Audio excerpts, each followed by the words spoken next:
From complexity to simplicity, we have made maths easy. Welcome to Philemathics series. Subscribe now and let's make mathematics an exciting journey together. Question 32 of NECO 2025 is on inequality represented on a number line. It says, what's the range of values of S for the line graph in this figure?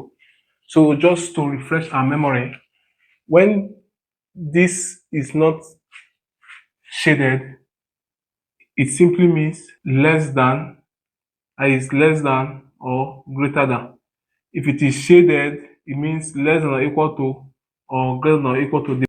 If this is our x for this simply means x less than minus 1, and this simply means s greater than or equal to 2. And so for us to combine both of them, it means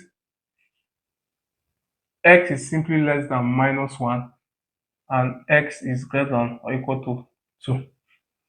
Another way of doing this is saying minus 1 is greater than s.